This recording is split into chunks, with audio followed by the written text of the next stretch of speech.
What is poppin', ladies and gentlemen? We are back at it. I am your host, Sha Ill, and we are here for Cartel Wives Chapter 6 on this lovely Thanksgiving Day. That's how Puerto Ricans with a bad accent say it. Thanksgiving. Happy Thanksgiving. Happy Indigenous Day. Happy Turkey Day. Happy Eat With Your Family Day. Happy whatever you want to call it. Miss me with the guilt trips and the political correctness. We outside right now. Salutes to y'all. Hope y'all having a great day. And we gonna hang out for a little bit, man. We not gonna rush things. We're gonna see who pops in today. We had a couple of people that were excited about going live yesterday. I knew today would be a busy day, so I'm not holding everybody to that they gotta be here. But for those that are here, I appreciate you and I thank you. Salutations, JP the Ghost in the building. I see you in the chat, brother. Again, in the chat, we have the link for the Discord for this channel. For those that don't know what Discord is, I will continue to repeat it throughout the afternoon. It's basically a social media network that's kind of for us. You know what I'm saying? We invite who we want in there. And we can discuss what we want to discuss in there. We can do voice chats in there. We can do all kind of different shit in there. But the invite for it is right there in the chat. So again, salutations and happy Thanksgiving to JP the Ghost and your family, brother. Hold on, I spilled my goodies everywhere. We're going to take our time today. Cartel Wives is a short episode. Smoke them if you got them.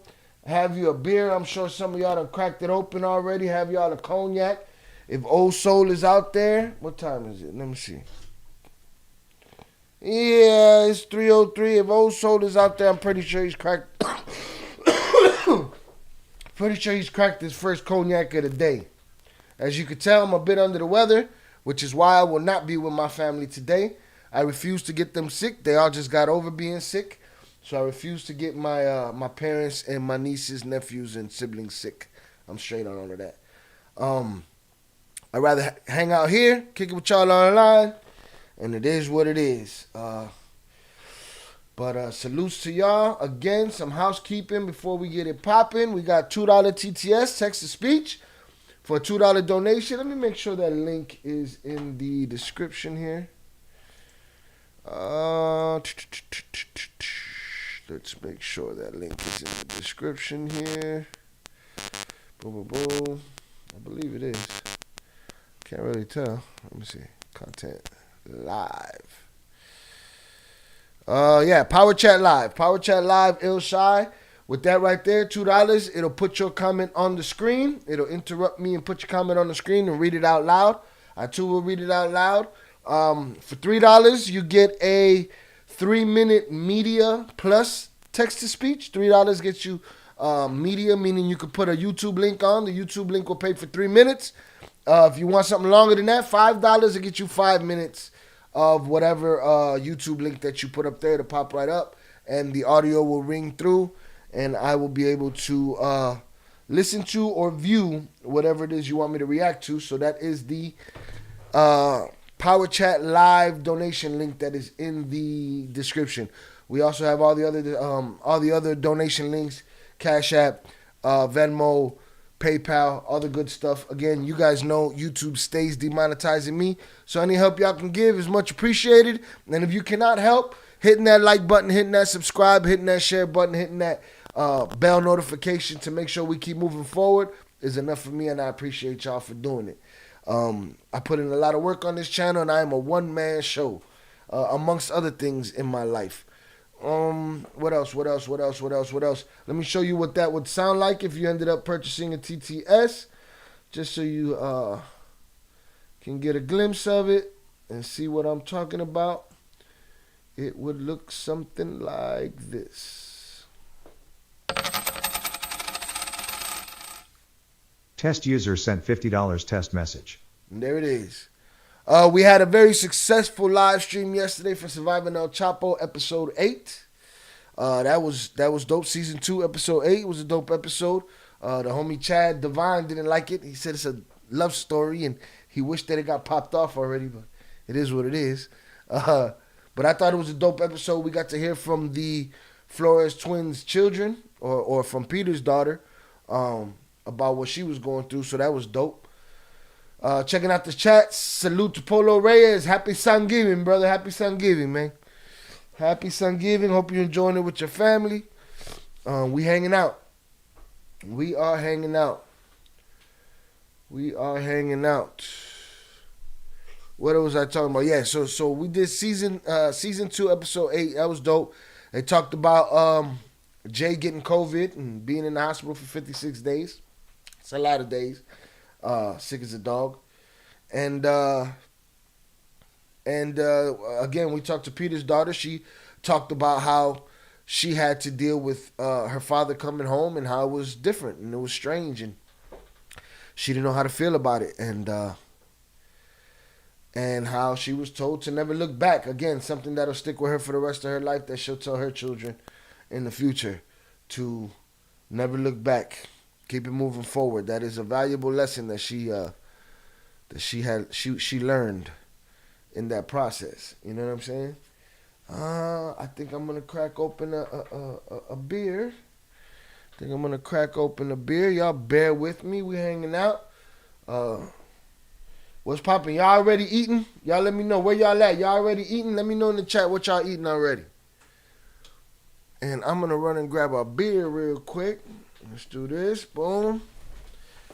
I'm gonna run and grab a beer.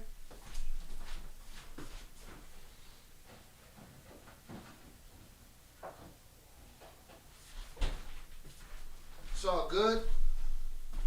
YouTube is gonna say that I'm promoting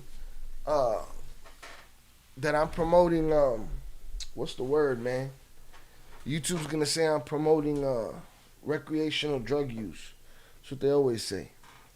Doesn't matter what I say. I can stand here and say no to drugs for 45 minutes. They're gonna say that I said do that shit. But that's not what I said. You know what I'm saying? I appreciate y'all for being here. Get your cranberry sauce. Even though that don't get no play in my house. But don't say that there ain't no Puerto Ricans that don't eat the cranberry sauce. Because my Uncle Wito, he'll tear down the cranberry sauce for real. I can't fuck with it. I'm straight. I am straight. Cartel Wives, Chapter 6. So last week on Cartel Wives, what we heard was, which was a great episode as far as I was concerned, we heard Val tell her Kato's story. You know, being with Kato, what she went through being with Kato, the physical abuse of dealing with Kato, the amount of pressure, street pressure that was on her dealing with Kato. Again, how much she, so she ended up going to jail because of her first husband, and they wanted her to wear a wire on K, and she chose not to. When she came home from that, she basically wanted out of that relationship too, which kind of reminded me of the first husband, that she felt like she married him out of a sense of obligation due to the fact that he broke her out of prison. You know what I'm saying? He broke her out of prison. Salute Detroit Rockin'. He checked in last night. I appreciate you, bro. You know what I'm saying? I appreciate you coming to the channel. I appreciate your engagement and your comments. Stay tuned. We're going to keep doing big things. Catch up. If you haven't caught up on this story, catch up. Just take your time. Start at 1 and just get to where you'll catch up with us. By the time season 2's over, you'll catch up with us, and we're going to keep it going from there. It's a crazy story. And I got a whole lot of surprises and things lined up. So we'll keep it moving. But yeah, so she was talking about how she didn't want to be married anymore, how she felt like she didn't want to be married no more. Shout out Think Like a Kingpin in the building. Salutes.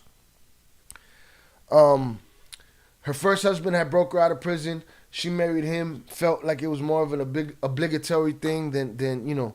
I mean, shit.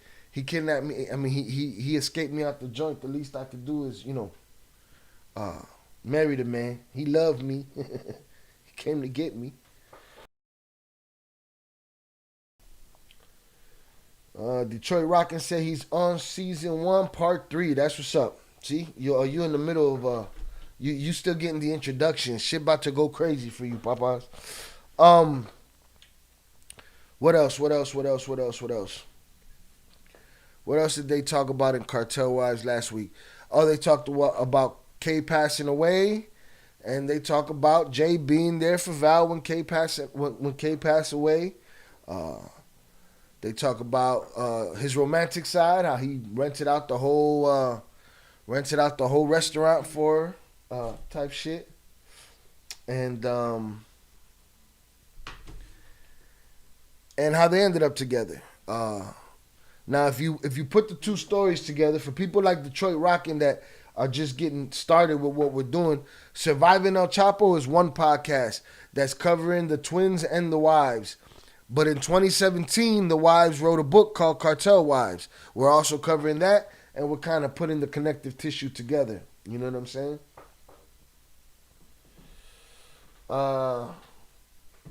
Think Like Kingpin said, man, I'm going to get in this live with you. You know what? I could set that up to where all I got to do is hand somebody the link and they could pop up on the screen. You know what I'm saying? I just haven't set that up because I haven't, the lives haven't been building as much as I would like them to until now. They are now. You know what I'm saying? So we're all over the place, but don't worry, we're chilling. Happy Thanksgiving to everyone. Happy Thanksgiving. Think Like a Kingpin to you and your family. Happy Thanksgiving. Happy Thanksgiving to everybody.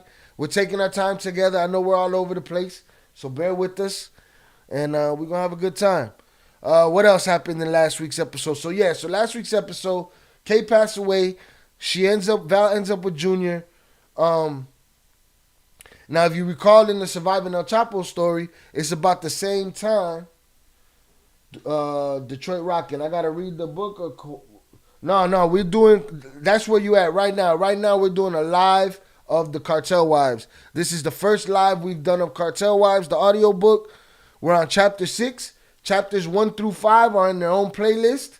So you can find the Cartel Wives playlist right here on the channel. So they're all in there too. Boom. You ain't got to read nothing. You know what I mean? No reading involved. Again, we're hanging out. We're taking our time today. Again, bear with me.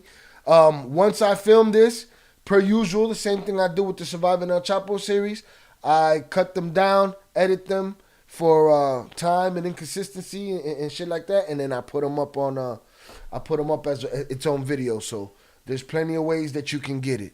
But we're here to break it all the way down.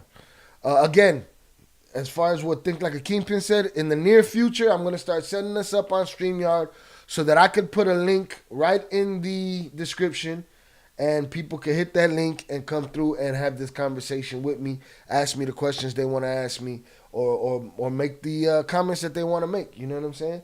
I'm trying to build a community of people here that just want to hang out and do their thing. It's like my guy Isaiah from ETC. If you guys are into fuck shit, if you're into the type of shit that I got a friend that just lives on the internet. It just lives on it, you know what I'm saying?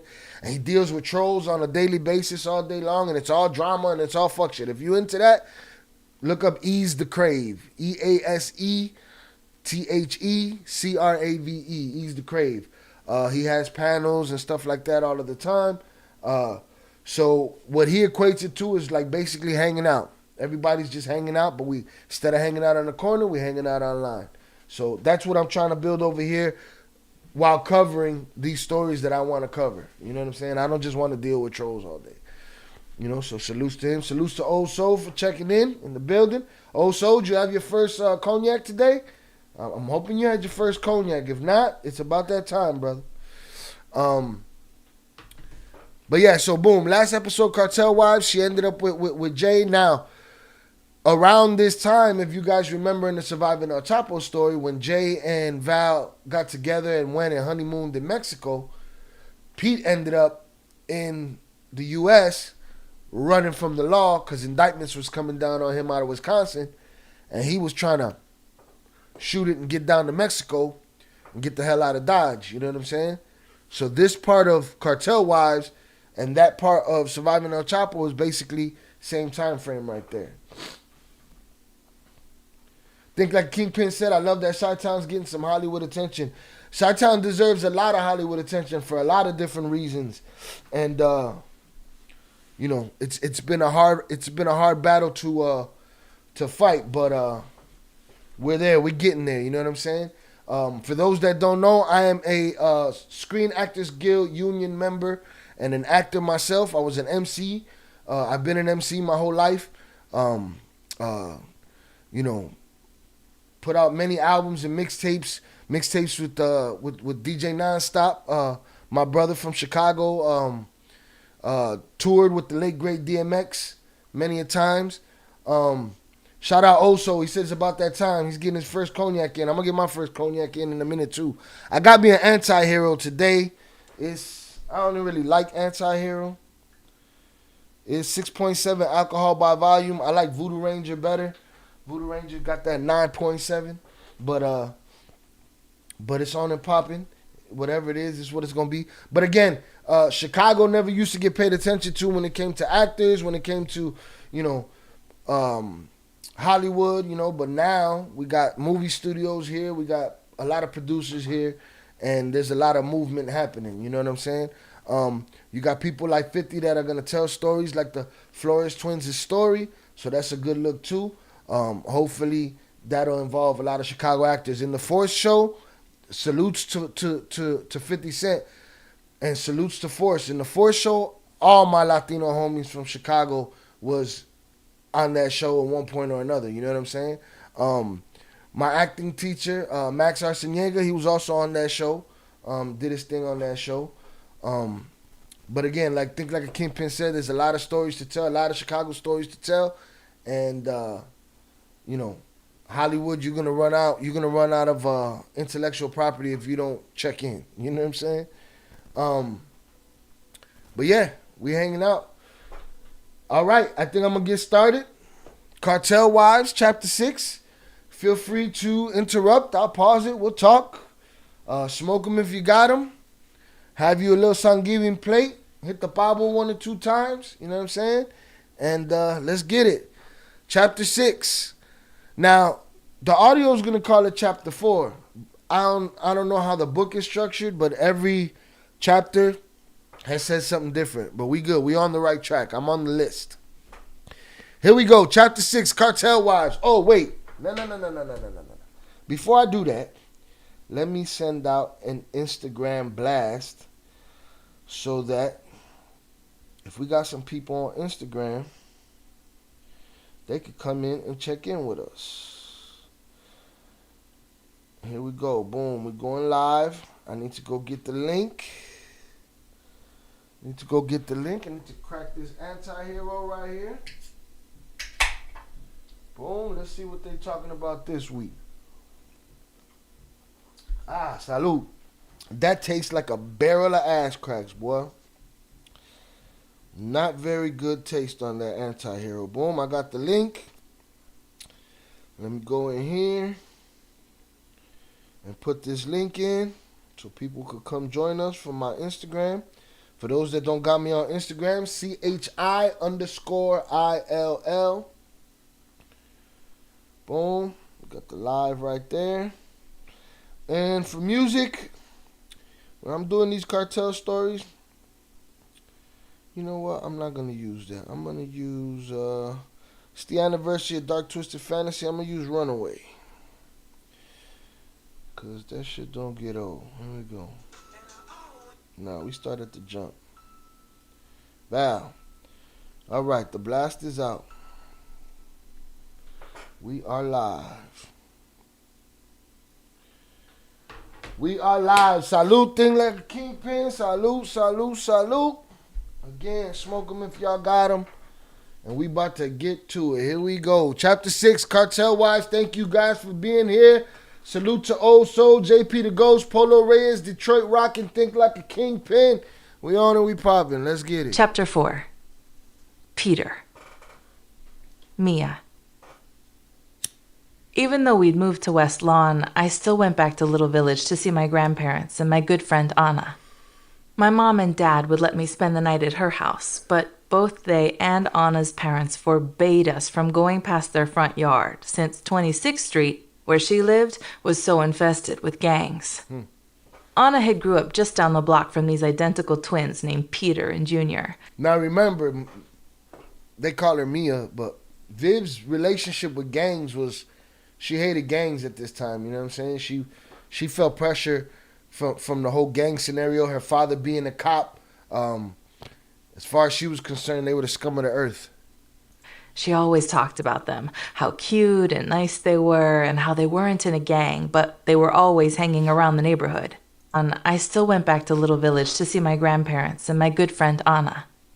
My mom and dad would let me spend the night at her house, but both they and Anna's parents forbade us from going past their front yard, since 26th Street, where she lived, was so infested with gangs. Anna had grew up just down the block from these identical twins named Peter and Junior. She always talked about them, how cute and nice they were, and how they weren't in a gang, but they were always hanging around the neighborhood. I didn't get a chance to meet them all the years Anna lived there, though. My dad was in the gang unit, patrolling that area, and getting caught disobeying was not my idea of fun. But in 1996, the twins moved to 72nd Street, which was only a few blocks from my house. "Pete and Junior are your neighbors now," Anna said when she came over one day early on in high school. "Let's call them. I want to introduce you." The irony. Finally, I was going to meet the legendary Flores twins. I knew Peter and Junior had moved into one of the nicer houses in our area. It was 2 stories, and if you had stairs leading up to your bedroom, you had money. I'd seen them walking around, and even though I couldn't tell them apart, they seemed like they could be cool. They were handsome and wore nice clothes and... So basically, Viv and Peter couldn't escape each other before they even really knew each other.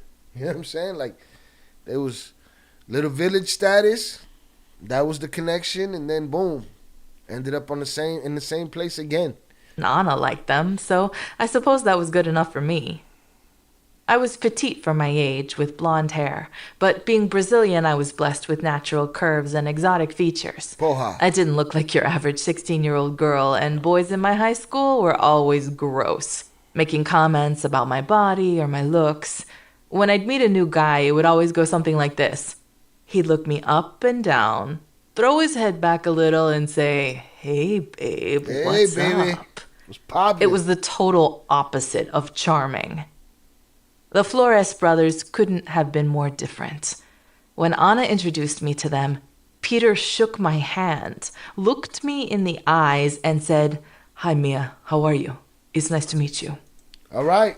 Now, it's one thing we know, that the boys was well behaved and had manners. All right. That's one thing you couldn't take from the twins. They had manners. Even Val said, she cut a handshake and said, "What the fuck is that? Nobody does that." So the handshake is a thing. They weren't overly gropey. "Hey, girl, holla." It was like his mom had drilled those exact words into his head and made him say them over and over. Who the heck talks like that and shakes your hand, I thought, especially a 15-year-old. Soon I started hanging out with them, and it was all innocent. We'd go to the lake, head downtown, or hit some parties. When the weather was nice, kids in West Lawn roamed around looking for something to do. But we were never up to anything. Not the Flores twins, though. The more I spent time with them, the more I realized that behind closed doors, something was just off with them. They were not normal teenagers. They were always wearing brand new clothes and shoes, which was strange to me. It was getting it. I'd ask myself, what 15-year-old doesn't wear the same sneakers twice? Their older brother Adrian drove luxury cars, had tattoos all over his body, and wore jewelry that shined so bright I could see it from down the block. When I'd pass by their house, I'd see random people detailing Adrian's fleet of cars and motorcycles. He screamed drug dealer. I was no dummy, and I put 2 and 2 together and realized that it wasn't just Adrian. Their family was making money some way, and it wasn't legal. Pretty quickly, I stopped wanting to hang out with them. They were super cool, but their life was foreign to me, and I didn't want to be around people like that. I'll admit I was pretty stuck up and prissy then, but now that I think about it, I really was too good to hang out with them. Plus, my dad told me they were bad news. I raided their house when they lived on 26th Street, he told me. And their brother Adrian went to prison because he's a big kingpin. As time went on, though... Now, if you guys remember the Johnny Mitchell, and I got clarification on that. So I don't know if y'all remember when we were doing the Johnny Mitchell, Charlie Webster interview, which got completely demonetized, all 5 episodes, because fuck you, YouTube. They were talking about a time where the twins' father got indicted and they were coming down on him, and they said something, Charlie said something that was confusing about either the father put it on one of the brothers or one of the brothers, blah, blah. And I said, listen, the father was never going to be one that was going to say something on nobody. You know what I'm saying? Like, he was disgusted when he found out his sons was cooperating. You know what I'm saying? It was against what he believed in. So I didn't think it was him. But I ended up, after some research, some investigation, doing some clarification, it was the brother Adrian. The old man didn't put it on him. Adrian took the case. He took the heat for his old man, and he went and he did time. So I'm thinking that might be the same thing that, the same story that Viv's talking about right here. Something about them kept calling to me, especially Peter. He was so much fun to hang out with, but at the same time, such a gentleman. He was mature, not rude and obnoxious like the other guys my age. Sure, his family was up to no good, but he seemed good on the inside. How you know? He'd already gone through things in his life, and it showed. He was like this little grown-up. One day, when I was 16, I decided to have a party at my house, with my parents' permission, of course. I told my dad I'd invited Peter, and he was not too happy. I've told you before, and I'll tell you again. Y'all remember them 16 parties? Them basement parties? Shit. Why do you think our generation doesn't do that basement party shit for their kids? Because we was wilding the fuck out. That's that family is trouble. But Dad, he's different. And besides, he's bringing his girlfriend. Peter's just a friend. When Peter arrived, my dad immediately had him cornered. I don't know what you're doing hanging out with my daughter, he said, but stay away from her. She's a good girl. Then, realizing the risk I'd put us all in, he added, don't tell any of your little friends from 26th Street where I live. Honestly, having a relationship with Peter was the last thing on my mind. Sure, I was with my boyfriend, Mark, but it was more than that. I just couldn't see myself with Peter. I liked his maturity, his whole demeanor, but sometimes it intimidated me. Now remember, we learned about Mark. Supposedly Mark was part of the biggest police corruption scandal in Chicago history. They mentioned that at the beginning. We haven't gotten all the way into this story yet, but we will. And we're going to look into Mark on his own. I need to know what's going on with Mark. I'd always dated selfish little boys, and now I was with a cocky cop-to-be. Maybe I wasn't too good for Peter. Maybe he was too good for me. Still, I identified with him. I spent every afternoon in school vacation cleaning the house and babysitting my brother and sister. So both of us, in different ways, were already living adult lives. While being grown up for me meant discipline and responsibility, Peter's version meant making real money for his family. And for him, money came from drugs. I'd heard friends talk about the fact that he was dealing, but I shoved it to the back of my mind and denied it entirely. Growing up in the city, drugs were just accepted sometimes, especially if they weren't out in the open. If you had to deal to get by, that's just the way it was, as long as it didn't spill out onto the streets and make a big mess. I imagined Peter's dealing was small, something to put food on the table, not a lifestyle. I soon found out that by then they was on some Vin Diesel 50 metric tons a month type shit. You know what I'm saying? And these fools was what, 17? Wasn't the case at all. Anna called me up and told me that something terrible had happened to his family. Someone broke into Pete and Junior's house, Mia. They tied up their whole family with masking tape, put guns to their heads, and stole a bunch of money they made from their business. Damn. I held the phone tight and thought for a second. A bunch of money? What do you mean by that? I didn't even know they'd had a business. What? I didn't know that they had another.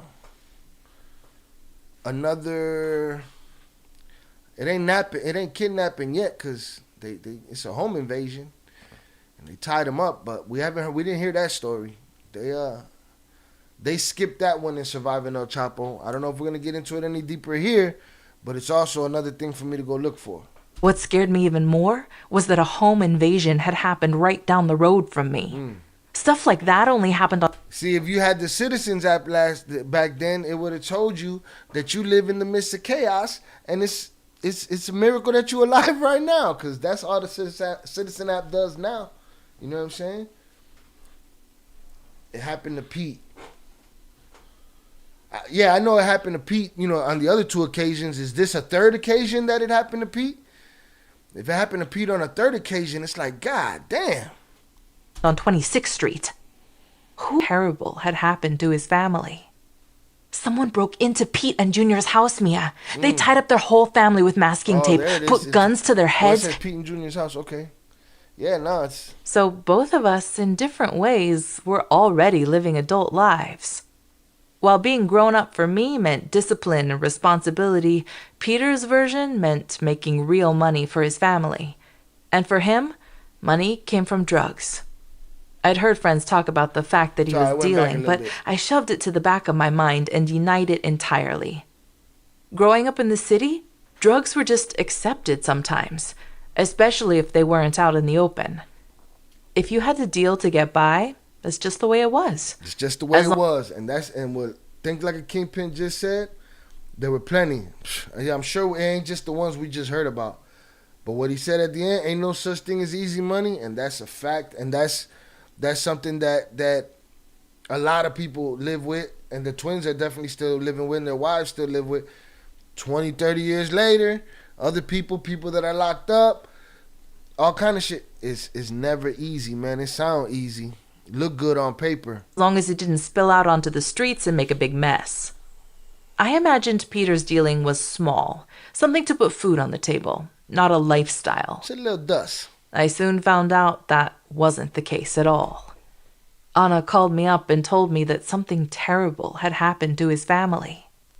Someone broke into Pete and Junior's house, Mia. They tied up their whole family with masking tape, put guns to their heads, and stole a bunch of money they made from their business. I held the phone tight and thought for a second. A bunch of money? What do you mean by that? I didn't even know they'd had a business. What scared me even more was that a home invasion had happened right down the road from me. Stuff like that only happened on 26th Street. Who and what are they bringing into my neighborhood? I worried. Peter and I didn't grow closer or grow further apart after that. We just stayed friends and neighbors, and I tried not to let on what I knew about him and his brother.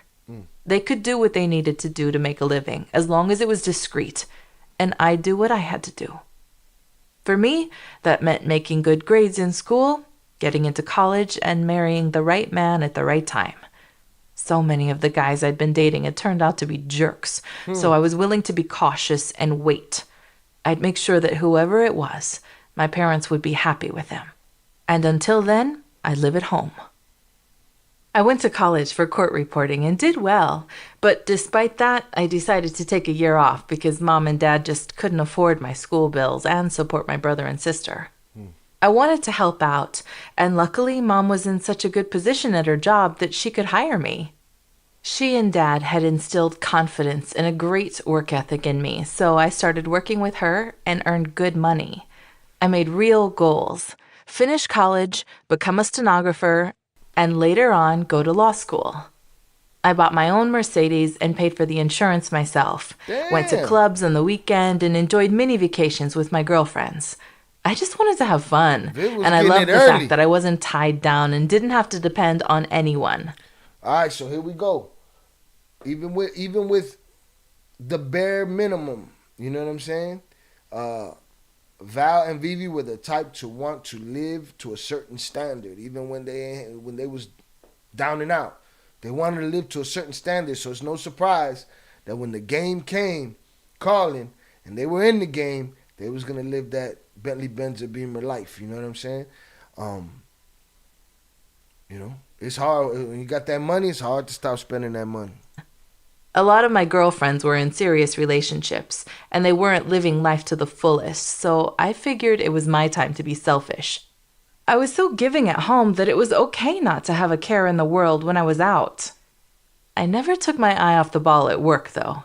Sometimes I'd get home at 6 in the morning after a night out, just in time to take a shower and get lunches ready for my brother and sister. My mom would say, "You better not be late." But I'd get ready fast and wave to her as I passed her on the highway, arriving at work before she did. When she'd walk in and spot me, she'd smile and say, "Mia, you're crazy." It was the middle of 2002, and I was seeing Peter a lot, but just as friends. Even if we were dating other people, we always made time to call each other or go out to dinner. In fact, I rang up Peter as much as he called me. He'd always laugh and say, "Hey, I'm supposed to be calling you." Every time we saw each other, the chemistry between us. Chad, which one? Chad said, "Miss me with the guilt trips." That one hit home. Which guilt trip? Which one? And which one hit home? Holla at me. Talk to me in the chat. Again, for everybody listening, we have the Discord invite pinned at the top of the chat. That's for our Discord, a social network directed solely to this YouTube channel. You know what I'm saying? But Chad, let me know.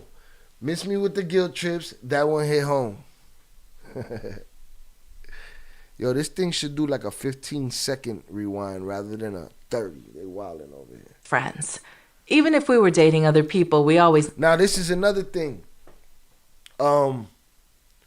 that Jay was saying about him and Val, that they was just friends. They was just friends. They was just friends. The whole time he was with Kato, they was just friends. While Viv is with other boyfriends, in and out of her life. Her and Pete remain friends. It seems to be an ongoing theme of them, remaining friendly. You know what I mean? Chad, what's the word, man? Miss me with the guilt trips. That one hit home. Which one? made time to call each other or go out to dinner. In fact, I rang up Peter as much as he called me. He'd always laugh and say, "Hey, I'm supposed to be calling you." Every time we saw each other, the chemistry between us grew. But still, nothing happened. So why? On one of his visits, he invited me to take a ride with him to talk. "Mia, why are you always picking the same type of guys?" he asked when he was stopped at a red light. "You really need to choose someone totally different than what you're used to." What he said or how he said it didn't feel too forward to me. I'd always felt comfortable venting to him, and giving each other advice was what we'd always done. Think like a kingpin said Viv was way out of his league. Yeah, they just said, oh, but we never got together. And I'm thinking, why?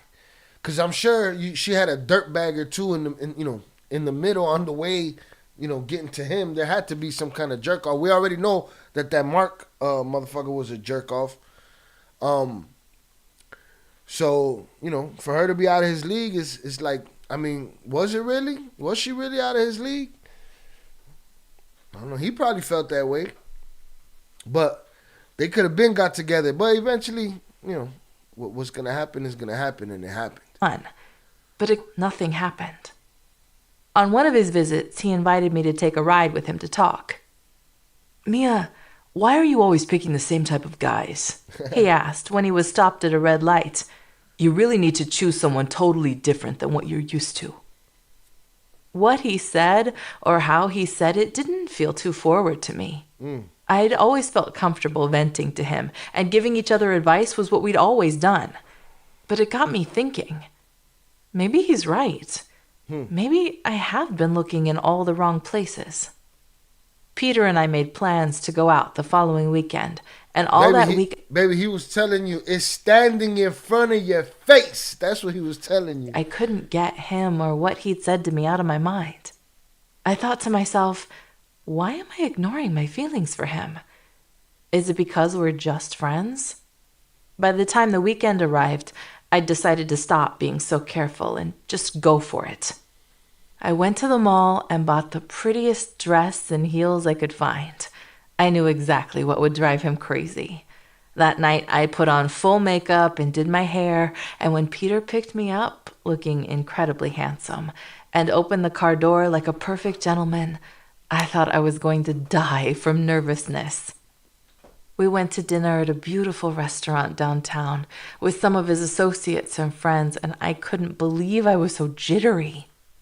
We'd been friends for so long and hung out so many times that not feeling comfortable was a strange feeling to me. Something was different that night. We just couldn't hide the fact that we had feelings for each other. After dinner, we went to a club and laughed and danced and drank until the wee hours. When we finally left, my feet hurt so bad from my heels that he had his bodyguard carry me to his car. We went to an after party at his house, and Peter called me into the bathroom. When I walked in, I saw he'd filled the bath with water so I could soak my feet. I sat on... Listen, this is very early in the relationship, and as she's writing in this book, she's already like, and his bodyguard, she done got used to this is the life. You know what I'm saying? Already, like, from how it's written. She's already aware there's a bodyguard. She's already aware what they doing, how they doing it. You know, he's Henry Hill. She's, Dr. Melfi in Goodfellas, though. Karen! You know what I mean? They're going into the Copacabana.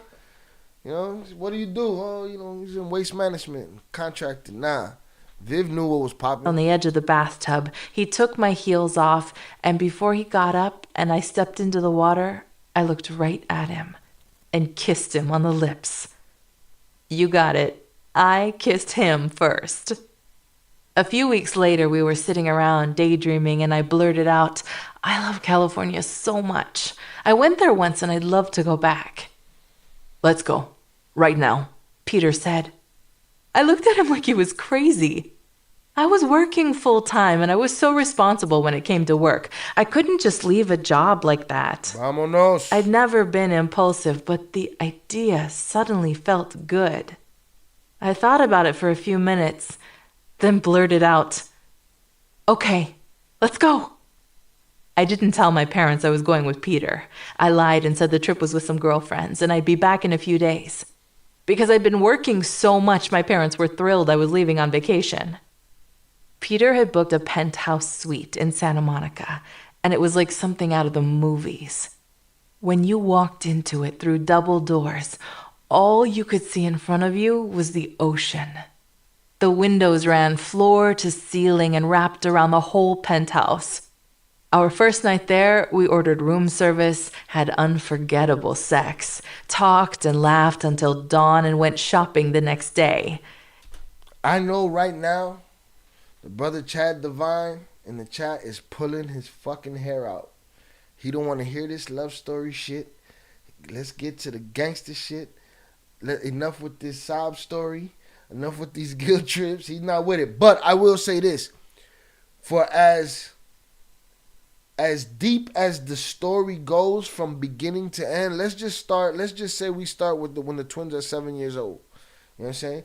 As far as the story goes between the twins, the wives, and all of that, there's a piece of this story for everybody.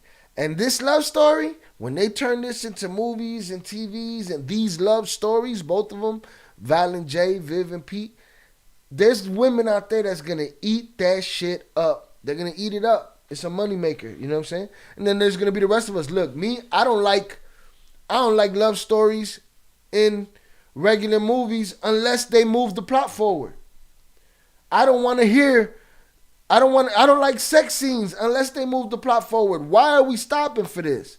This is some old 1975 porn shit. You know what I'm saying? Like, I don't even know if I can say that word, instant demonetization. But I said fuck 6 times already, so what does it matter? You know what I'm saying? 030 North through the hundreds up. Think like a kingpin said, take notes, Chad. Every good story has some romance. If it doesn't move the story forward or have something to do with the plot, I don't want shit to do with it. Kissing scene, sex scene, whatever. If it doesn't have nothing to do with the story, you just shoehorn it in there that I don't want to hear it. You know what I'm saying? But it's an integral part of this story on many levels, and there is a community of people now. They might not be here We a male-dominated YouTube channel. If you look at the numbers, and I can show you the numbers, the women that are on this channel, they represent heavy. You know what I'm saying? So salutes to them. But there's people that's gonna soak that shit up. It's not for all of us, but somebody gonna soak it up. And again, this story's so deep that you could just pull chunks out of it, and that's a movie, that's a TV show. Here's a season. This little 3 minutes is at least a scene. Like, there's so much in it that's cinematic. So I get it. You know what I'm saying? It drives people crazy sometimes, the romance parts, but it's part of the story. He took me to all the high-end boutiques, and I felt like Julia Roberts in Pretty Woman. I was sure I must be dreaming, and days later, when Peter said he had to leave early to fly to Mexico for a business trip, I was crushed. "I'll call you when I'm back, Mia," he said. Not 10 minutes after he walked out, the concierge called and said I had a delivery. When the valet showed up, he wheeled in 10 dozen red roses, courtesy of Peter. When he and I both got back to Chicago, we spent the next 2 weeks solid together. Then one night he showed up unannounced, and we sat down together in front of my parents' house. Esa se cuitió del trabajo. She quit her job, boy. Threw that job away. Enough with this job. He looked miserable. "Mia, I need to tell you something." "What is it?" He paused just a little too long. "Angela's pregnant," he said. Angela was his ex-girlfriend. Oh! "She got pregnant when she and I were still together, before you first kissed me, and she's due in May. I'm getting back together with her. I'm going to make it work for the baby. I have to be a good father." All right, so we didn't get this in Surviving El Chapo. We did get a little tiny piece. See, let's make sure we're good here. I just got an OBS warning.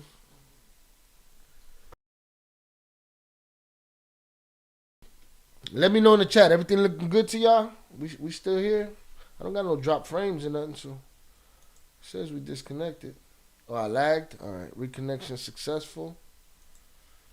All right, at least it warned me. Never experienced that before. Don't know where that came from.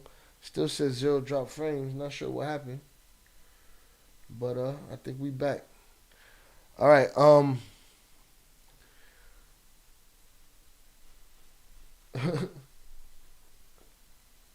damn what? Also, that he just friend zoned her? He did. He just friend zoned her again, dog. He came home with a baby and friend zoned her. Hold on, I'm going back for a second. We lagged. "Yeah, I need to tell you something." "What is it?" Really? I thought he was going to paused. tell her, like, I was napped and I just got away and this, that, the other. No, this took me left field right here. "It's just a little too long." "Angela's pregnant," he said. Angela was his ex-girlfriend.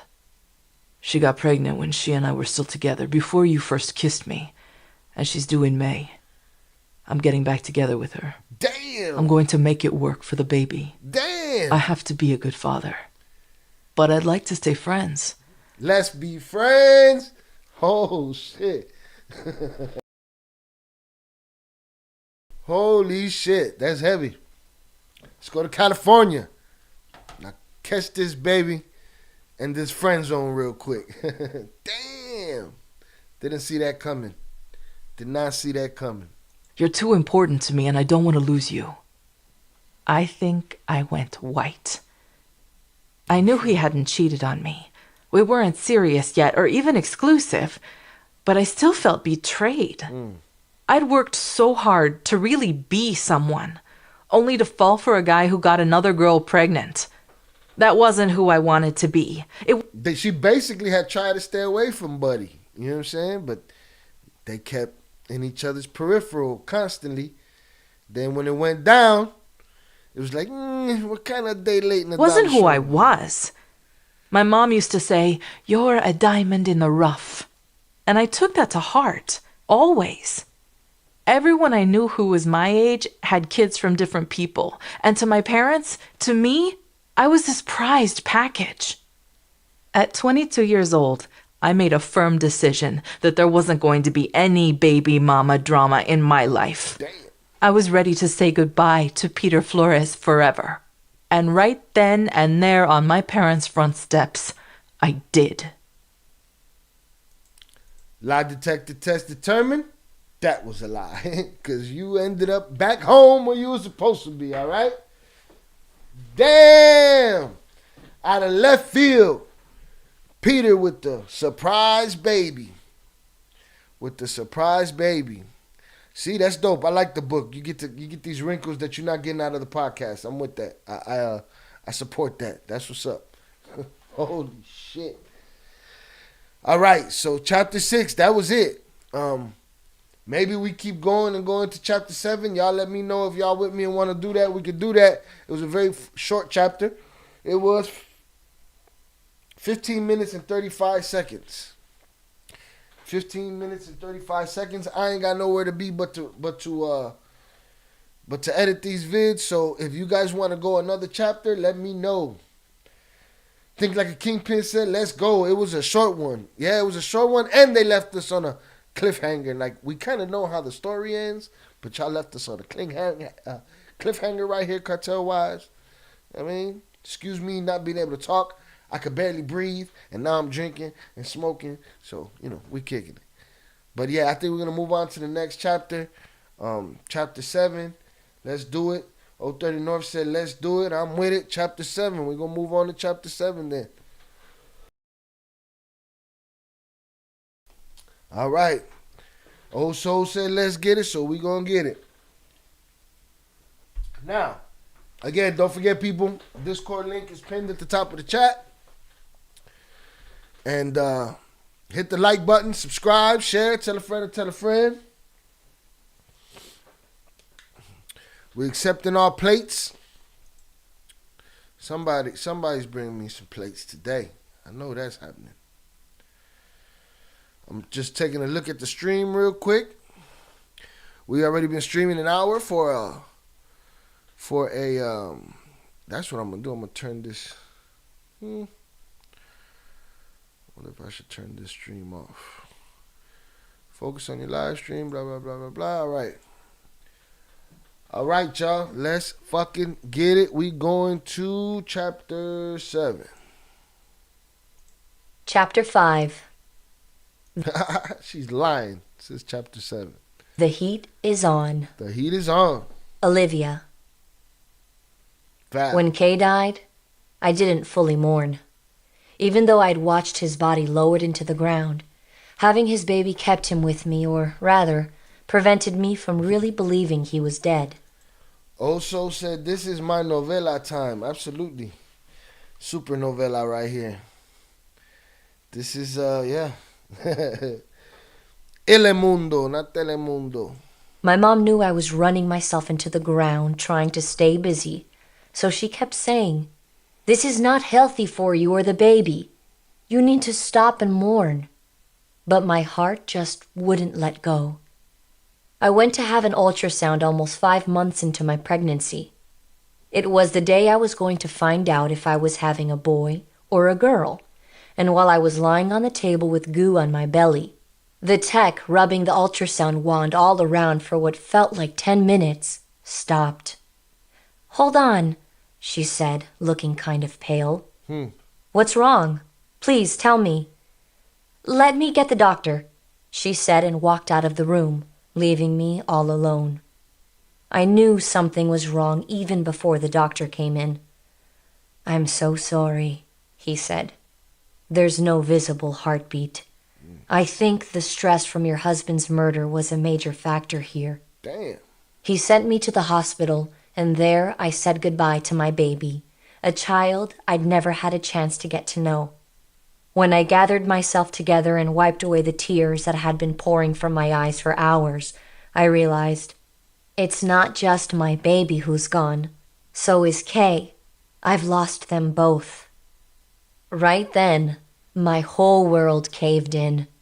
I was in so much agony I didn't even want to find out my child's gender. Knowing it would have made the death way too real.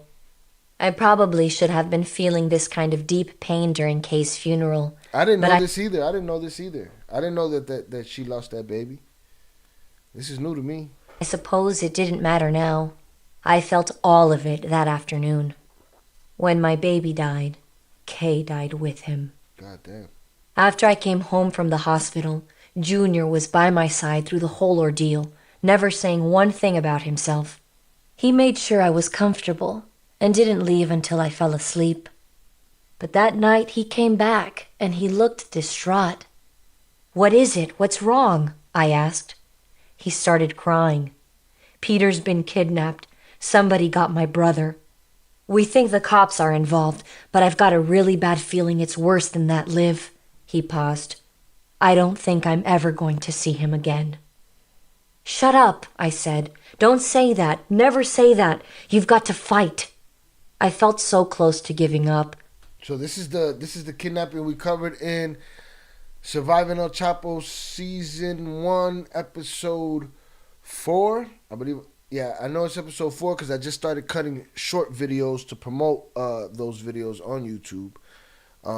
So this is the Saul kidnapping, where Jay went to all the homies and said, "Hey, man, we got a choice here. We can go to the feds right now and go get my brother, but we're all going to get indicted. Or we could pay them the 300 keys that they want and make that money up." And they decided to pay, and they made it happen, and they got their brother back. That was that story. So if you haven't checked that out, go to Season 1, Episode 4. I believe it's Episode 4, and you'll find it there. But that was not something I was going to let Junior do. My baby was gone, but Peter deserved to live, and Junior had to fight to get him back. "There are these killers who've been kidnapping guys in the city," Junior said. "They rob them for work and shake them down for money. But they're not alone. They have these crooked cops doing surveillance and the dirty work for them." Whoever was behind this had gone after Peter because he and Junior were major players. By the middle of 2003, they'd become the most prominent drug traffickers in Chicago, selling up to 2 tons of narcotics a month. Their enterprise had Mexican-based suppliers, stash houses in and around Chicago, and dozens of workers, many of whom they'd known their entire lives. They were the highest link in the drug trade's chain of command, with access to the highest quality narcotics that could be found in the Midwest. That meant they had loads of money, and the kidnappers and some dirty cops wanted it. "So what are you going to do?" I asked. "All we can do right now is wait." We sat there in my parents' house, just holding each other's hands and feeling helpless. We knew next to nothing, and there wasn't a fucking thing we could do. For that moment, I put my pain aside. I needed to be there for Junior. He wanted to do something. See, that's a wrinkle we didn't get in Surviving El Chapo. You know, we knew Jay was dealing with looking for Peter, trying to get Peter out. But we didn't know he was doing it while consoling Val from the death of her, from the death of Kay and from the death of the baby. You know what I'm saying? We didn't know that was happening. Anything to get his brother home, and I just wished I could help him. I was so worried about Peter, too. Not just for Junior, but because I really loved his brother. Peter's outspoken and forceful like me, and I always identified with him. Sometimes I even thought that Junior wanted to be with me because I was so much like his brother. Junior's phone rang, and he answered. "Hello? Oh, God, it's you, thank God. Are you okay?" "Is it Peter?" I asked. Junior waved his arms at me to be quiet, then started to nod his head. Peter was alive. Okay, I'll give them whatever they want. I just want you out of there." He snapped his phone shut as he reached for his coat.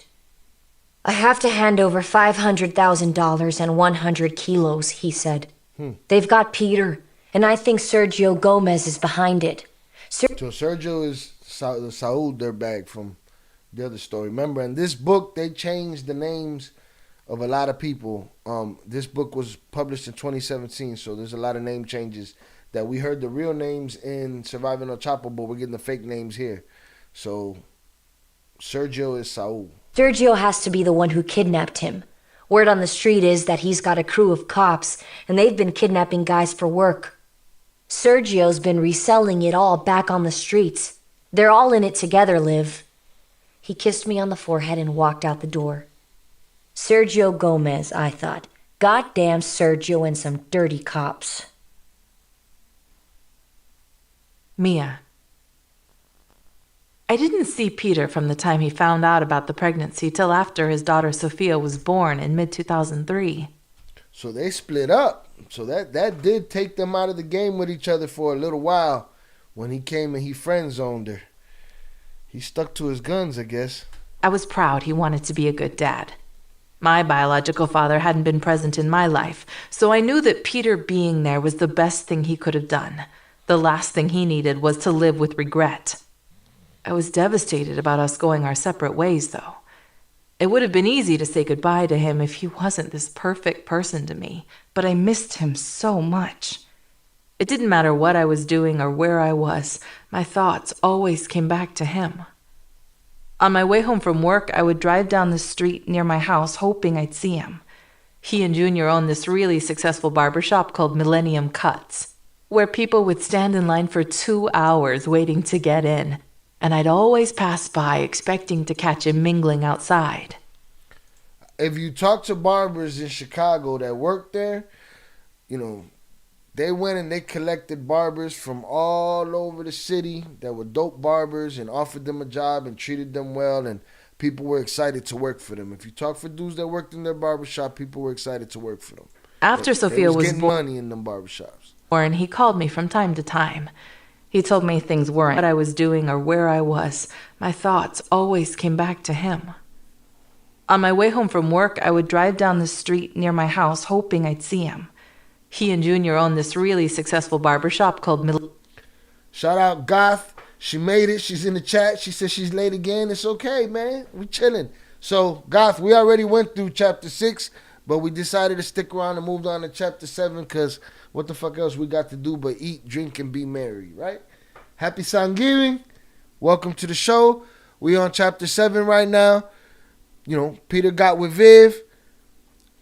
Peter realized his ex was pregnant. Peter friend-zoned Viv. Viv can't stop thinking about him. Now she's swinging around the barbershop, seeing if she catch a glimpse of young Peter. Millennium Cuts, where people would stand in line for 2 hours waiting to get in, and I'd always pass by expecting to catch him mingling outside. After Sophia was born, he called me from time to time.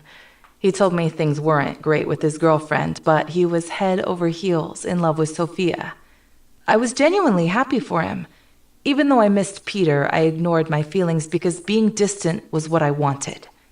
We remained friends and even saw each other a few times. Once at a dinner where I met Junior's girlfriend, Olivia. She was older than me, and she'd had a lot more experience in pretty much everything, which showed. I remember thinking, who is this girl? She is so unlike me. The thought passed quickly. I was more focused on Peter, and I couldn't stop asking myself, why am I not with him? I've stayed in relationships for all the wrong reasons, but being a father isn't wrong. But I just couldn't do it. I'd made up my mind. We had many of the same friends, and I often heard about him through them. One night, I went to dinner with one of them, somebody who worked for him. Her face was practically white when she sat down at our table. Mia, I don't want you to be scared, but I need to tell you something.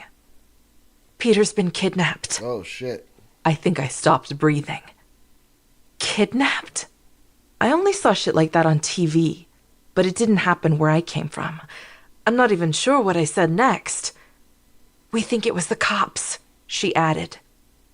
My dad is a cop, and he's the most honest man I know. I grew up with the CPD. Good luck. I saw what they went through, though. Good luck. Going into war zones every day just to put food on the... Good luck finding 5 of your fathers in a precinct anywhere in Chicago. You know what I'm saying? And even then, at the end of the day, you don't know what he was doing at work. Table for their kids? They were constantly disrespected by the people they were trying to protect. Why? Because Chicago police had been getting themselves into corruption scandals since the days of Al Capone. Right then, the bigger part of me was terrified for Peter. But another part was just pissed off. You gotta be kidding me, I said. What's happening? Where is he? His brother is working it out. He'll be home soon. After dinner, all I could do was think about Peter. If something were to happen to him, I wouldn't be able to live with myself. I worried about him all night, thinking I'll never get the chance to tell him how I really feel about him and how much I know we belong together. Peter's worst nightmare, and mine, had come true. Olivia. I'd known Sergio Gomez since I was a kid, and he'd always been bad news. Dirtbag. Once, Kay had caught him creeping through our alley and circling the block. When he'd stopped him and dragged him out of the car, the only thing that saved Sergio was the fact that a cop passed by. I knew what he was up to, though. He was staking our house out, plotting to kidnap Kay and hold him for ransom, just like he'd been doing to other drug dealers all over the city. Now he'd gotten Peter. But where did the cops fit in? After Junior had paid the ransom, which was almost $3 million in money and drugs, and they'd let Peter go, Junior told me the whole story. And Was it? Come on, guys. Let's take a poll. Was it punk-ass Mark, Vivi's ex-boyfriend, that eventually ends up in the biggest corruption case in Chicago police history? Could it have been him? it was just about the worst thing I'd heard in my life up to that point. Peter was behind their building, just a few blocks from Midway Airport, when he saw an unmarked police car. Oh, shit, he thought when two cops jumped out and started moving toward him. He'd never been arrested in his life. He didn't have anything on him. But when you're a drug dealer, cops freak you out. One of the police officers told him to turn around. He did, and the officer handcuffed him, read him his rights, and shoved him in the backseat of the car. "What am I being charged with?" he asked, but neither answered. Instead, the other cop jumped in the back with him, tied his feet together, and put a bag over his face. Wow. When they got to the Park and Go by Midway, they took him out and threw him in the back of a white van. That's when he knew he was in deep shit. They took him to a tri-level house and tossed him into the basement. When they lifted the blindfold, he saw someone who looked like a fireman standing in front of him. Except this was no fireman. He was wearing a hazmat suit, a face mask, and rubber boots. The walls and the floor were completely covered in plastic, with duct tape holding the sides down. The guy in the suit started beating him, and he didn't fucking stop till the phone rang. Mia.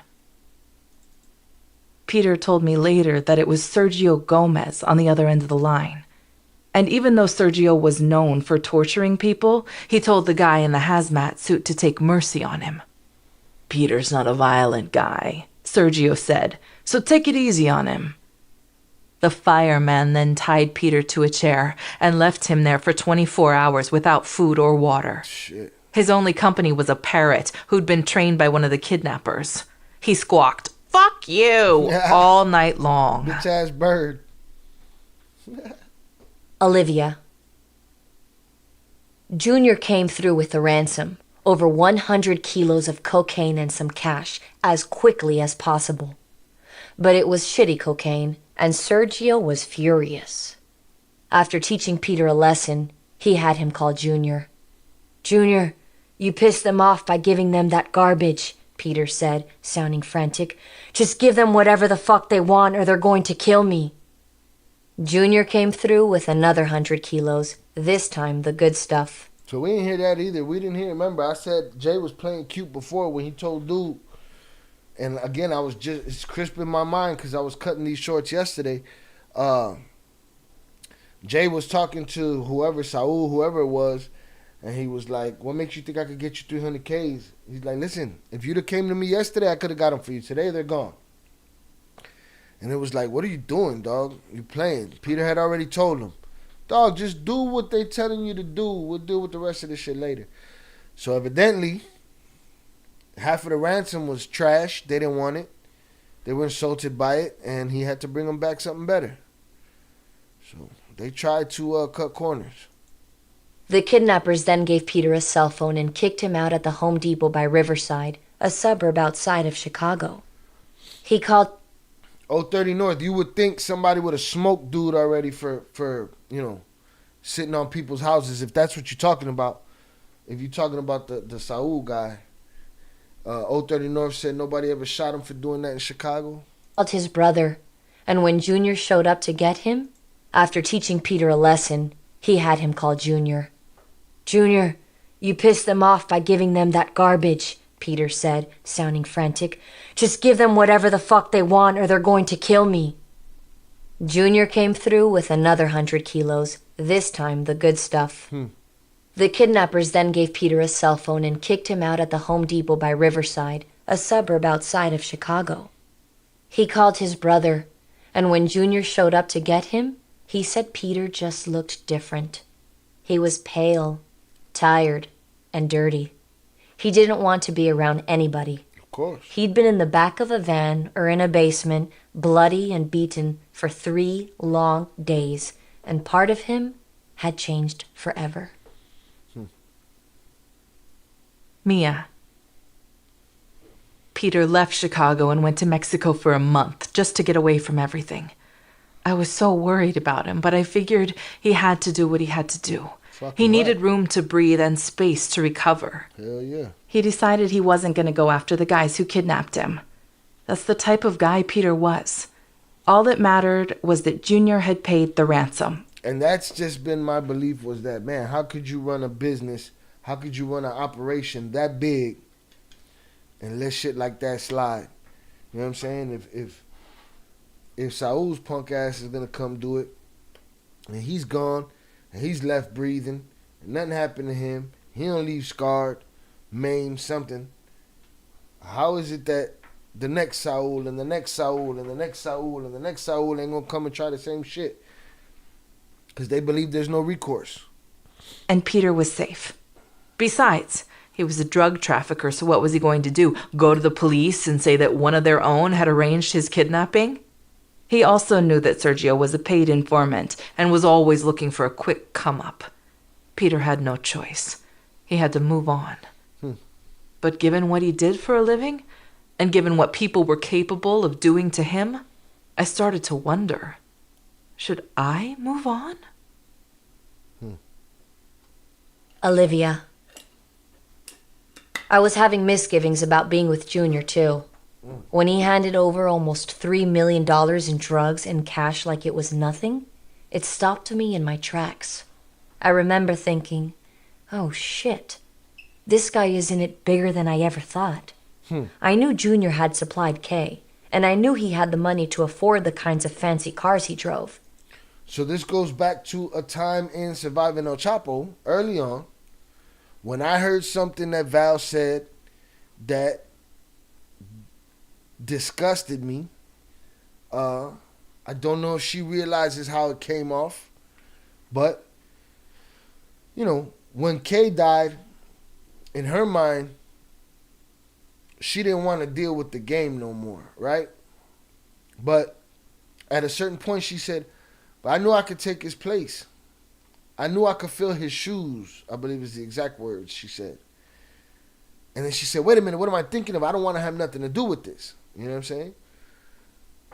This seems to be her coming to the realization that I didn't want to have nothing to do with this, but here I am with Jay, and this is bigger than it's ever been.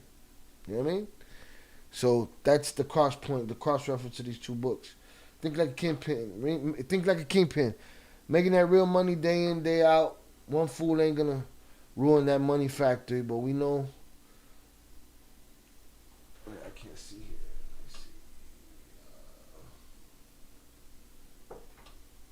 We know you reaps what you reaps what you sow. Absolutely. I mean, we all know that eventually Saul's day came. You know what I'm saying? And that wasn't the first and last time that they had to deal with him. And of course, there's breakage. And ain't no one monkey gonna stop no show. You know what I'm saying? But every now and then you gotta put one of these fools on parade and let the rest of them know, But absolutely you reap what you sow. And yeah, maybe they didn't want that karma on them either. Just start skinning people. But again, this conversation right here that she's having, where she's like, damn, I'm realizing Jay's able to turn over 3 million and this much bread, I'm back in the game, basically bigger than what I've ever been. Taking losses was the cost of doing business, but losing $3 million, that put him on a whole different level. I started to feel really conflicted. I thought, this is not what I want. I don't want to go back to this life again. I've never been one to hold anything back, so I told him, Junior, I'm scared for you. I don't want to lose you to jail or see you get hurt. I'm afraid you're going to get kidnapped like... 030 North say you gotta send some hitters. that would be the thought process. Gotta send some hitters, but again, there's a giant operation, and I guess one monkey don't stop no show. And I recall Jay saying in Surviving on Chopper, I remember having, again, because I just cut that piece, I remember thinking I couldn't hear what they were saying. I believe he said he left a little scarred, or he left him a little scarred. I don't remember what it was, but all I know is you reap what you sow, and dude eventually got his. He got his. Peter or murdered like Kay. You're better than the cash like it was nothing. It stopped me in my tracks. I remember thinking, oh shit, this guy is in it bigger than I ever thought. I knew Junior had supplied Kay, and I knew he had the money to afford the kinds of fancy cars he drove. Taking losses was the cost of doing business. But losing $3 million, that put him on a whole different level. I started to feel really conflicted. I thought, this is not what I want. I don't want to go back to this life again. I've never been one to hold anything back, so I told him, Junior, I'm scared for you. I don't want to lose you to jail or see you get hurt. I'm afraid you're going to get kidnapped like Peter or murdered like Kay. You're better than this. If you want to change your life, we can do this together. I love you, and I don't want to lose you. I love you, Liv, he answered calmly, but firmly. I know you've been through so much. I promise I'll make it right, so please just be patient. I paused and started thinking. If I've changed so much over the last few years, he can too. With all my heart, I believed him, and I believed in him, so I stayed. Mia. Peter came back from Mexico after a month, and I was the first person he got in touch with. Oh, thank God, I said to myself when he called and said he wanted to come over to my parents' house. I was so relieved to hear from him. We hadn't talked when he was gone, and I'd missed him terribly. Mia, he said when he showed up that night. I'm so sorry, I just couldn't stay away. I can't stop thinking about you. Every thought just comes back to you and me. My happiest moments are when we're together. Yo, this voice actor's interpretation of a man's voice is hilarious. And I need you in my life. He paused and held both my hands tight. You can trust me. Your heart's safe with me. Oh, man, I thought, it's decision time. Either I say goodbye to him forever, or I jump right in. I'd spent hours and hours going through our situation while he was gone, and I'd realized I could live with being a stepmom. But could I be in a relationship with a drug dealer? And could I, the daughter of a cop, willingly enter a life built on crime? Peter was everything I'd wanted in a person, and everything I thought a man should be, minus what he did for a living. But life without him felt hollow. I hurt without him around. I took about 30 seconds to remember how I'd ached when he'd been away, experienced it all over again, and made my decision. I wanted to be with the drug dealer with the heart of gold. You in the game. I loved Peter for all the goodness and kindness I saw inside him, and I choose to let the rest slide. Peter, I trust you, I said. Just please, don't break my heart. I promise I won't, he answered. From that moment on, I was a part of his world. He let her out the I friend didn't zone, see y'all. everything. In fact, he wanted to protect me, so most of what he and Junior did was out of earshot or behind closed doors. But I knew it was there. I justified it too. I'd think, he's never known another life, and he's doing this because he needs to take care of his family. He had dozens and dozens of hardworking people under him, mothers and fathers who depend on him to help put food on the table. These people would be working at McDonald's if it wasn't for him and Junior. It was true. His employees made more in a week than people working minimum wage made in a year, and they were decent people just trying to give their families a better life. She's going through the whole reasoning process. It's a process that everybody that does something questionable has to go through, all of us. Shout out Ivan Salazar. Happy Thanksgiving from D-Town. I'm late on this. Would you call this the continuation of the twins? Is this reflecting on their wives now? Their problems with the law and what happened with them after the twins? So, in the timeline, this is how it works. The Surviving El Chapo series was something that happened after the twins came home. They all did that together. We covered that. But while the twins were in prison, the wives put out this book. 2017 it was published, and we did the reaction to that. So now we're reacting to this. So there's a Surviving El Chapo playlist that combines all of the things that have to do with the twins and the wives. But then there's the Cartel Wives specific playlist, and that'll just be covering this book. And it's the women telling their side of the story all the way up to when they published this book. And now everything afterwards, that, you know, it says what happened with them after the twins and their problems now, we're still getting that, and we're still covering that on Surviving El Chapo. Yesterday's live covered the problems that the wives are having right now. And you know, and we'll continue to cover that on the Surviving El Chapo side. We'll keep covering that in there, but this is specifically this book. Same story, different perspective. Olivia. In Chicago, Peter and Junior were constantly busy. They had dozens of customers, and every time a shipment came in, they had to know exactly which warehouse it was going to and who was unloading it. Then someone had to deliver the goods, collect the money, and count it. There was an unbelievable amount of money coming in, too. Tens of millions, all stacked up in their stash houses. Mia. Peter took me to his stash house once. We were driving through the West Loop, right near Oprah's Harpo Studios, when he coasted his car toward the garage of a townhouse. Mia, this'll only take a minute, I promise. It's beautiful over here, I said, looking out my window. I know, that's the whole point. Our stash houses are in upscale neighborhoods where the cops won't look. There were no cars around, and definitely no cops. Somebody could step out of a car and give somebody a bag, and it wouldn't look suspicious. Back in Little Village, there was a cop on every corner. If someone handed you a bag, you'd be cuffed in seconds. The townhouse had to be worth at least $1 million, maybe $2 million.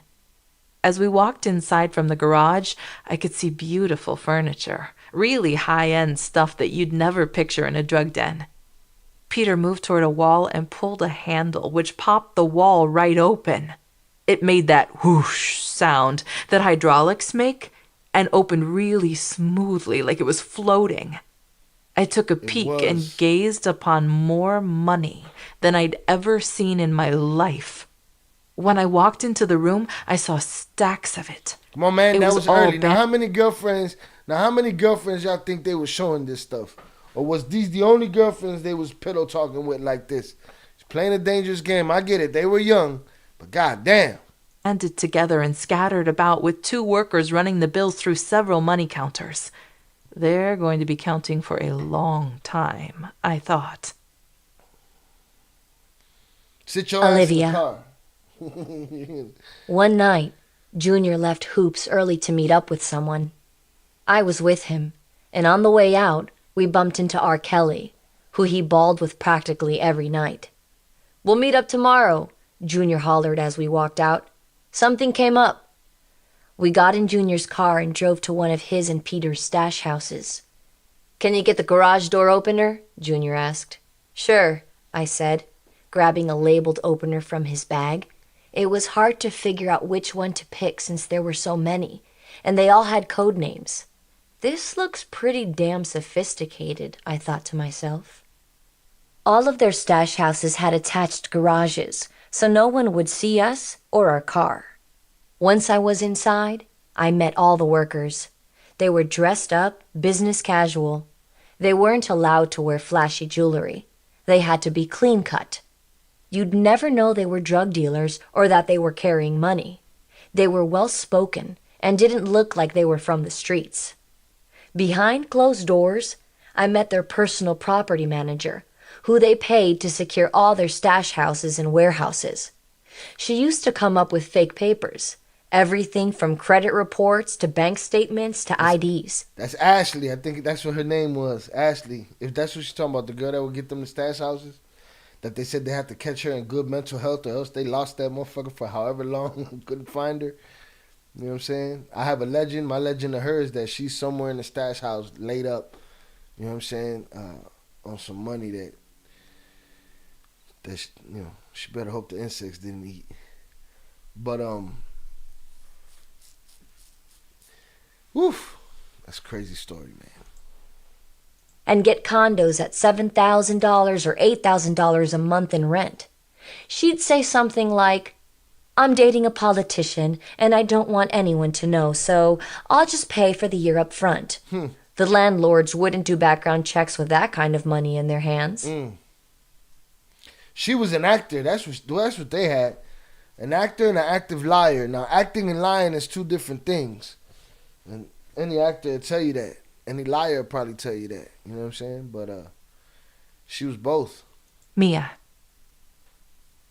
I didn't ask any questions that day, but later.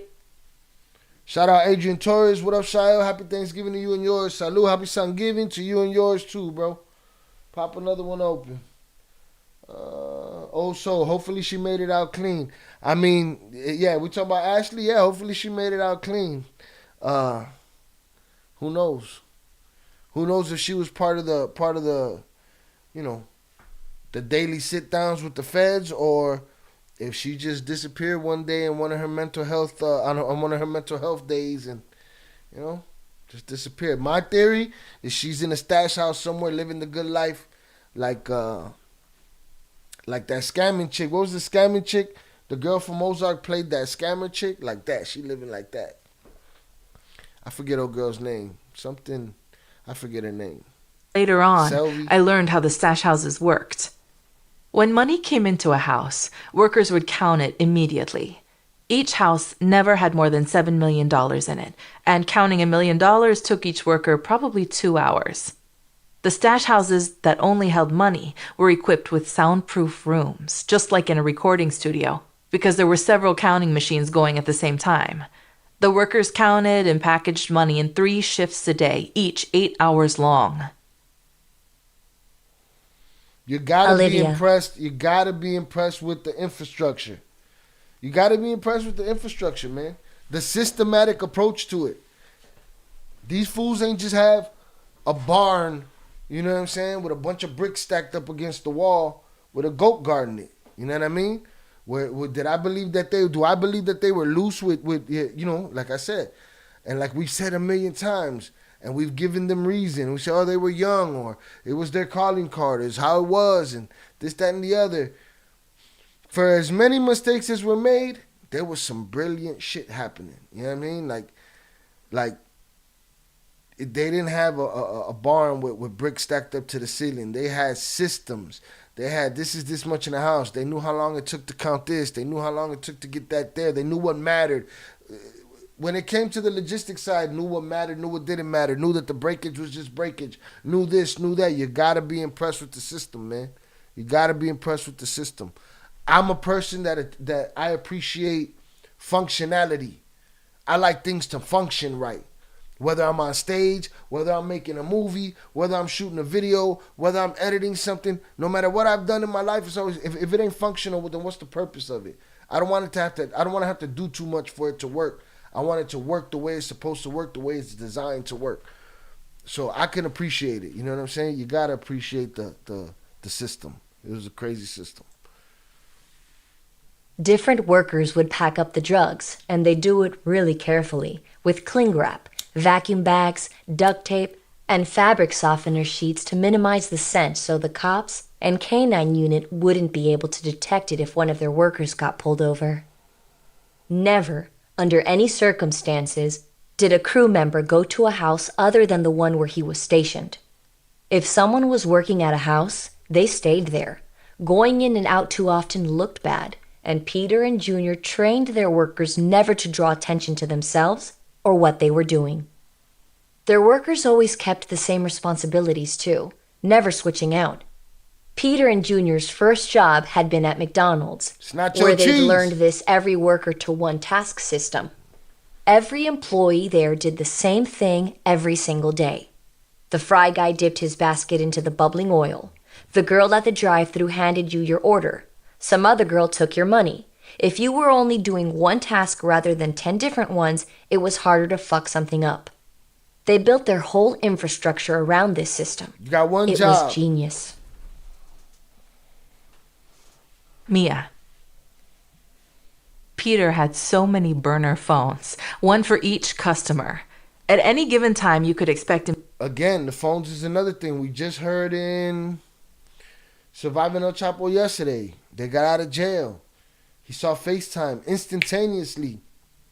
I don't know if it was Jay or Pete. Instantaneously, their mind went to, wow, this FaceTime shit would have helped me in my business so much.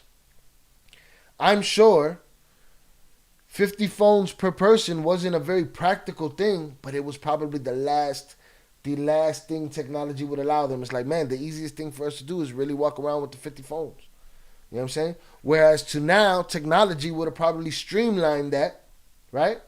And the twins would have figured that shit out the moment the technology existed. Oh, we could do this now. We don't need the 50 phones. We could just encrypt this and do this and do this, and they would have figured that out. You know, that's the logistics of that's the way the system rolled, the design of the system and the design of how they're wired. They're always looking for the best functionality. Yes, 50 phones isn't practical, but it was as practical as it got for the time. It was the best thing that they can do. So then now, if things were now they look at things and they say, damn, this would have helped, this would have streamed like that. I wouldn't need the 50 phones. It's pretty dope to see. 030 North says she probably ran through all that money thinking everything lasts forever like everybody else. She probably ran through all that money. With the money that they're seeing, I don't know that if she was able to run through the money that they were seeing. They were still in good standing. They were still in the States, I believe, when they're going through these stash houses. I'm not sure that she spent all that bread, but just knowing what's in there and knowing everything, they knew the system at that point. They knew what was happening. Eventually, there was some money getting run through, though. But they had the money to run through. Him to be hauling probably 20 phones around with him, and they rang constantly. Shit. He'd answer every single call. Then a few weeks later, he'd toss the phone, get a new number, and start all over. I've never seen anyone multitask like that. Olivia. Junior and Peter had dozens of cars and trucks and were constantly inventing new ways to move drugs around Chicago and beyond. They switched up vehicles like they switched up phones, buying the same model and same color car so that neighbors wouldn't realize that there were different workers coming in and out of the stash houses. They also outfitted these cars with secret compartments.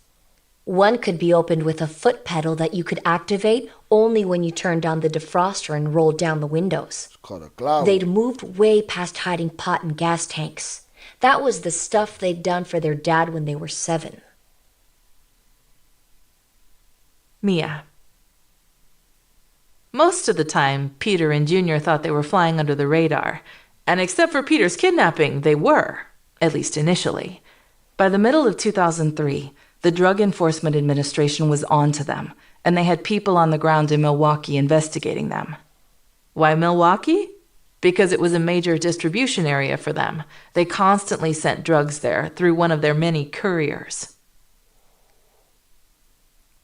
Olivia. In fact, Milwaukee was one of the first cities they expanded out to as their empire began to grow. When Adrian was in prison for drug conspiracy in 1998, one of his associates named Tony Arevalo introduced Junior and Peter to a couple of connects from Mexico, and they began shipping cocaine right up Interstate 94 to Milwaukee. Mia. By the time Peter was kidnapped, DEA agents in Wisconsin had started to question street-level dealers who spoke in hushed tones about Peter and Junior. The investigation led back to Chicago, where the feds were trying to build their case and had started sniffing around.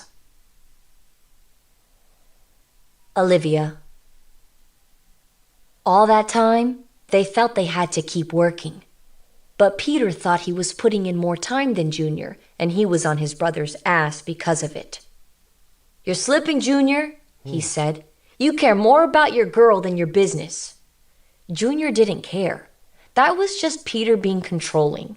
Junior always handled his business. In September 2003, we got a beautiful condo together in Lincoln Park. Some people were mad that I hadn't waited a year to find someone new after Kay died. But I couldn't help what had happened. You can't dictate when you fall in love. We moved together with Xavier, who was in middle school and was growing up to be this wonderful little man.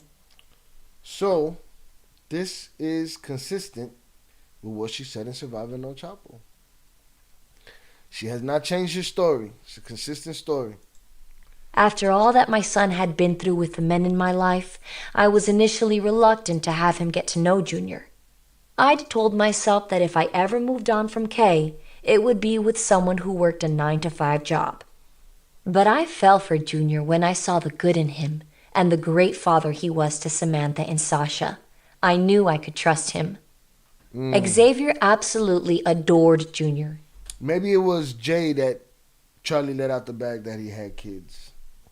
It's hard for me because I'm listening to so many things. I got the Johnny Mitchell interview in my head. I got Surviving El Chapo Season 2 in my head. I got Cartel Wives in my head. All these stories coming together amongst my research, amongst my other motherfucking... Yo, it's crazy. And Junior felt the same.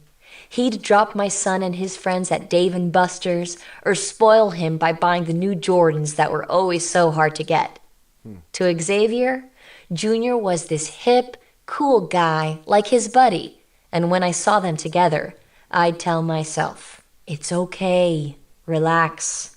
You're being a good mom by surrounding your son with good people who love him." I think that North Side condo is where we really became a family. Junior had Samantha and Sasha every other weekend, and I babied them like they were my own.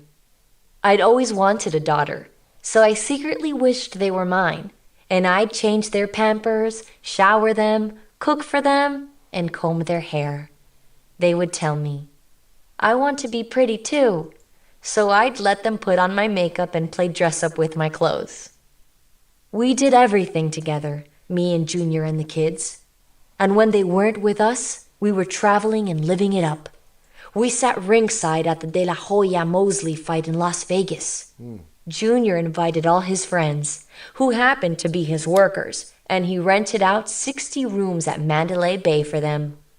We all went out and shopped all day, ate steak and lobster for dinner, partied in the VIP sections of clubs at night, Eating, and had drinking, fucking, sucking, snorting.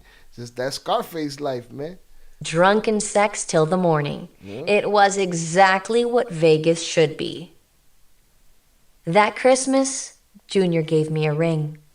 It was this big, beautiful yellow diamond ring, around 7 carats. Is this an engagement ring? I thought. But Junior didn't say anything, and I didn't ask. I knew I wanted to marry him someday, but it could wait. "Let's go to Mexico for New Year's, baby," he said that night. Without any hesitation, I agreed. We drove 36 hours to Mexico and talked the whole way about everything. Our kids, our families, and how we wanted them to come together in the future. I didn't care whether the ring on my finger meant anything or not. All that mattered is that I was with Junior. We went to his family's ranch in San Juan, a few hours away from Guadalajara. Within days, I think I'd made up my mind. On that gorgeous plot of land in the middle of nowhere with more horses than people, I thought, I'm safe. Nothing is going to happen to us here. We don't have to worry about someone coming to kidnap us, or rob us, or the feds taking Junior away. Simplicity, family, and love are all that matter, and we can have that here. I've changed, and here, Junior can too. I broke the silence. Junior, let's stay. Let's just stay in Mexico forever. He looked me straight in the eyes and agreed. All he needed with him was his brother. Mia. If Peter was feeling Oso said they was living their best life. Absolutely. the heat, he hid it from me. That winter, he got me a condo off of Michigan. Have that I here. gotta go back. I've changed, For and the here, sake of the edit, Junior sometimes I can gotta go too. back. I broke the silence. Junior, let's stay. Let's just stay in Mexico forever. He looked me straight in the eyes and agreed. All he needed with him was his brother. Mia.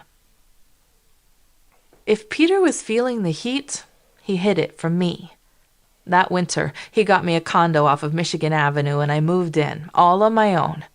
I was 23 years old and I'd never lived away from my parents. I even quit my job to go back to school to become an esthetician.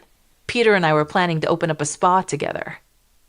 When we weren't holed up in that beautiful apartment, falling in love with each other all over again, we were going out to eat, making plans for our future business, or shopping at Chanel or Cartier right down the block. Unfortunately, that January, bad things started happening in the midst of what should have been the happiest time in Peter and Junior's lives. One of their employees, a guy named Stubby, ratted on him and Junior. The feds raided one of their warehouses, then another, seizing over 400 kilos of cocaine. In late February 2004, Peter and I were together at my condo. We were relaxing and talking like we always did. We decided to watch a movie, cuddle, and go to sleep early. While we lay in bed, he made me laugh so hard and so much that I suddenly became exhausted. Before I passed out cold, he told me he had to work the next morning. That wasn't unusual. I'd begun to understand his life, but I didn't ask questions. When you're so happy, young, and carefree, you just go with it. At least I did. The next morning, Peter woke up, rolled over, and looked at one of his 20-some phones. Oh, shit. I have 20 missed calls. Did I turn the volume off? Missing calls was basically a drug dealer's worst nightmare. Something was wrong. Really wrong. Peter switched on the volume and the phone rang immediately. Alicia, I'm so sorry I missed you. What's up? Alicia was his sister. He paused while he listened to her. Oh my God, call the lawyer and don't say anything. I was terrified. They coming. What is it? Is everything okay? Peter didn't answer. Instead, he moved toward the window and pressed his face against it. What are you looking for? I asked. The feds. They raided my house. They also hit the barber shop and Junior's house. They're looking everywhere for me and Junior. I gotta go. He was pulling on his shoes when another phone rang not 3 minutes later. Sylvia, he said. That was another sister. Oh my God, get out of there and don't say a thing. Call me later. Peter moved back to the window to scan. Mia, I need you to drive me somewhere. The feds raided my sister's house. I didn't even ask who he was supposed to meet. I just pulled on some clothes, got my keys, walked to my car, and started it up, afraid the whole time. Oh, shit. As I drove, I was so nervous. I was worried I was going to hit something. The only thing I kept thinking was, I can't drive through a red light. They'll catch Peter if I do. When we finally got to a parking lot a few miles downtown, I looked at Peter and said, Am I ever going to see you again?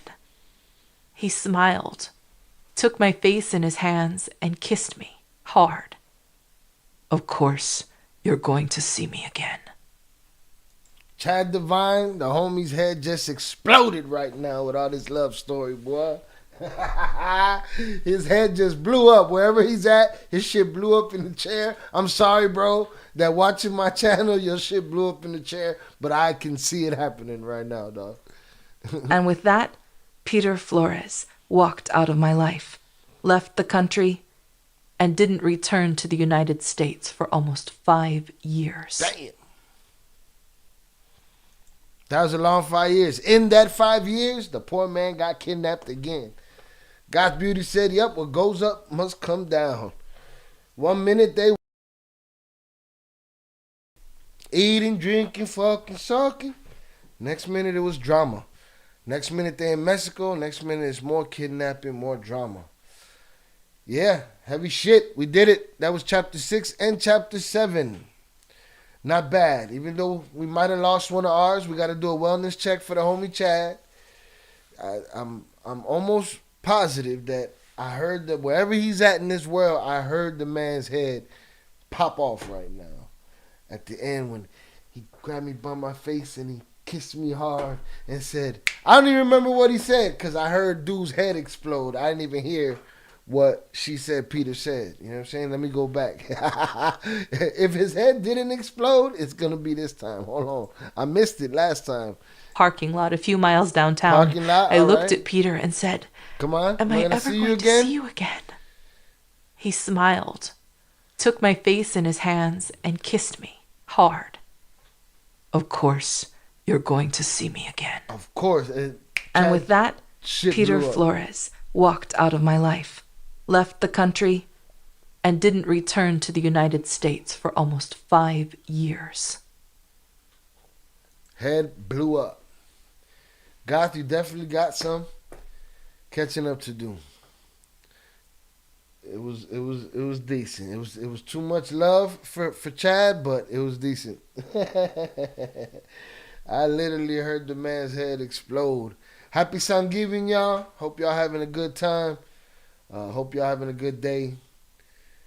Everybody working from their strengths. If you drink, have a drink. If you don't drink, enjoy not having one. Have a cold glass of water. If you smoke something, smoke something.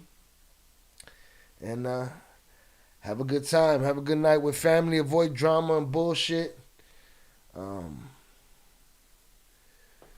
You know, hear no evil, see no evil, speak no evil. No pocket watching, ear hustling, or pillow talking.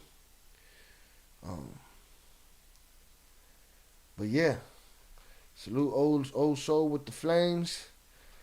JP with the laughing emoji. This shit's funny, man. Chad, we gotta check in on. We gotta do a welfare check on Chad. We might have lost Chad today. This love fest might have blown his top. We're not sure what happened. Pop some addies. Do what you gotta do, Goth. Whatever works for you, baby. It was a good time. I appreciate y'all for being here. It was fun. JP the Ghost, salutes to you. I appreciate you being here, brother. Let me go all the way up to the top. Again, don't forget the Discord invite link is pinned to the top of the chat. JP the Ghost was first up in here today. Salutes JP the Ghost. Polo Reyes, salutes to you. Detroit Rockin', welcome. Salutes to you. Think Like a Kingpin, as always, bro. You are appreciated. Thank you very much for being here. Who else we got in here? Old Soul. Psh, it ain't right without Old Soul. Chad Divine, my brother. You never told me what guilt trips you was talking about and which one hit home, but I'm hoping your top didn't blow off when he said, of course you'll see me again, Viv. 030 North, always a pleasure. Of course, Goth, always a pleasure. Ivan Salazar, salutes to you. Adrian Torres, salutes to you. I appreciate you guys, man. It's been a good time.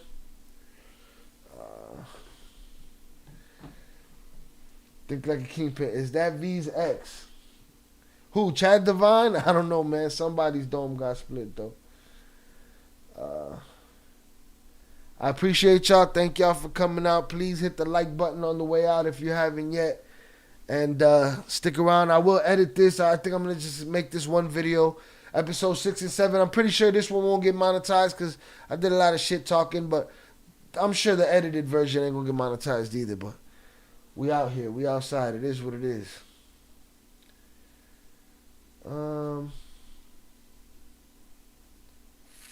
Yeah, that's it. All right, man. I appreciate y'all. Y'all have a good Thanksgiving.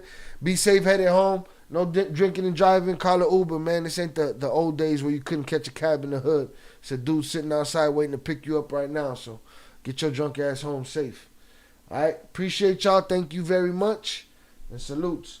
Think Like a Kingpin had a blast. Happy Thanksgiving, bro, to you and yours. God bless you and your family. All right, y'all. Peace out.